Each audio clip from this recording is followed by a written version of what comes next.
Before we begin the final chapter of The Harmony of Heart and Iron, I want to thank all of you for the incredible support on this series. Watching you debate between Oberon's warmth and Malphas's chill has been the best part of creating this. If you've been here since the first flower was picked in episode 1, let me know in the comments how you're feeling as we head into the endgame.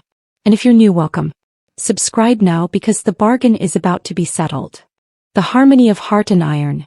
The summer palace was a fever dream of eternal twilight, smelling of crushed jasmine and ripening peaches.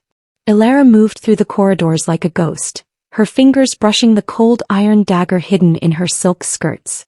She found the amber lyre resting upon a pedestal of living cedar. It pulsed with a honeyed light, humming a melody that promised a life without sorrow or winter.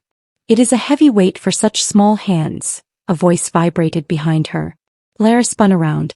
Oberon stood there, stripped of his regal armor, wearing only a tunic of woven grass.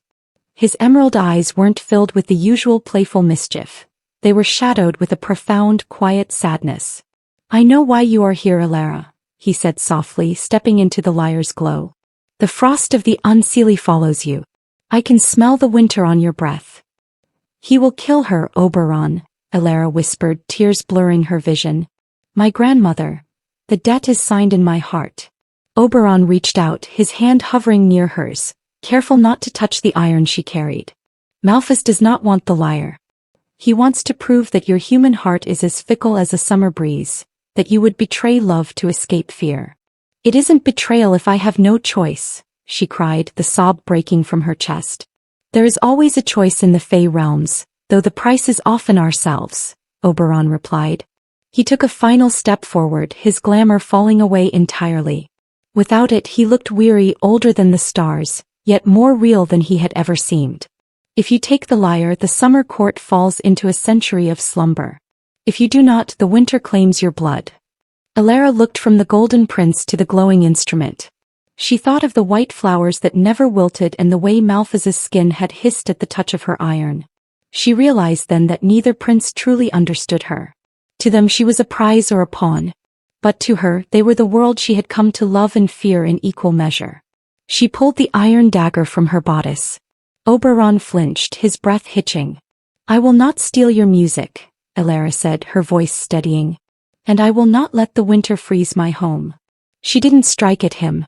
Instead she pressed the cold iron blade against the amber lyre. The reaction was violent. A scream of magic as the great enemy metal met the purest Fae artifact. The lyre shattered, not into shards, but into 1,000 golden butterflies that swirled around the room. The shockwave rippled through the forest. In the distance, the encroaching frost of the Unseelie halted, turned to mist by the release of so much trapped summer magic. The contract was broken. The object of the debt no longer existed. Silence fell over the palace. Oberon looked at the empty pedestal, then at Elara.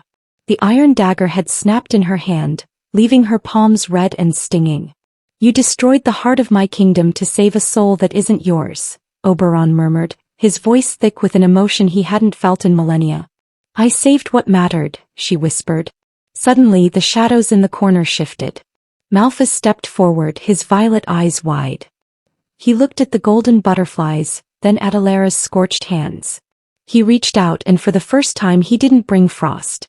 He touched a butterfly and it turned to a spark of light. "The iron broke," Malphas observed, his voice losing its jagged edge. "You sacrificed your protection to end the game."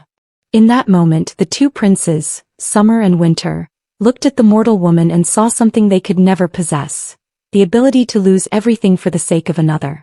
Oberon stepped toward her and this time he did not fear the lingering scent of iron. He took her bruised hands in his. "The palace will wake again, Elara. But it will wake differently because of you." He leaned down and pressed a kiss to her forehead. It didn't feel like magic. It felt like a promise. "Go home. Your grandmother is breathing the scent of spring even as the snow falls." Elara walked out of the forest as the first real snowflakes of winter touched her cheeks.